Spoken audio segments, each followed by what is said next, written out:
to the Magic Learning Car. That doesn't sound right. Well, we can learn about copyright infringement next time. Today we're learning about the brain. It's time to take risks, make errors, and... Where are we? We're in the brain, the center of everything that happens in your body. I don't like things I don't understand, Miss Frazzle. That's okay, Carla. No one really knows what's going on in here anyways. Then why are we here? To learn more about one of our favorite parts of the brain, the ancient, the amazing, the powerful amygdala.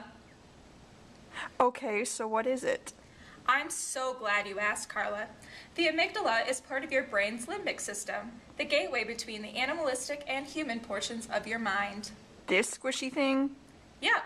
This squishy thing controls your base emotions and drives, acting as a warning system for when you are in danger or emotional stress. Wait, so this is the thing that makes fear? Exactly. Fear is the most basic of emotions that... Oh, what was that? It seems your brother is processing a new memory. I feel sick. Don't be. It's a fairly simple process that we do every day. Then how does it work? Well, first, your brother senses something, which goes to what we call sensory memory, where your brain decides if the memory is important enough to move on, or if it gets thrown out. That's a big spider. Since the spider is important, it moves into working memory, where your brother is thinking about the spider. And oh look, he's even bringing out some memories from long-term storage. Is that where memories are stored when you aren't thinking about them? That's exactly right. Your brother seems really scared by the spider. That's because he has a phobia of spiders. Ever since my dad's pet tarantula climbed onto him when he was 3. That could create a rather dire case of arachnophobia. I just don't understand why he can't get over it. He even says that spiders aren't actually scary, but then every time he sees one, he screams and refuses to come back into the room for hours. That's actually quite common for a phobia. People know that what they fear is irrational, but they just can't help their response, no matter how violent it is. I get scared every time I take a test, but I don't run crying from the room. That's just normal fear, or even an anxiety that... Wait, I thought phobia was anxiety. Of course it isn't. The two are both classified as anxiety disorders, though. General anxiety is being constantly worried about multiple things. I do worry about my future whenever I take a test.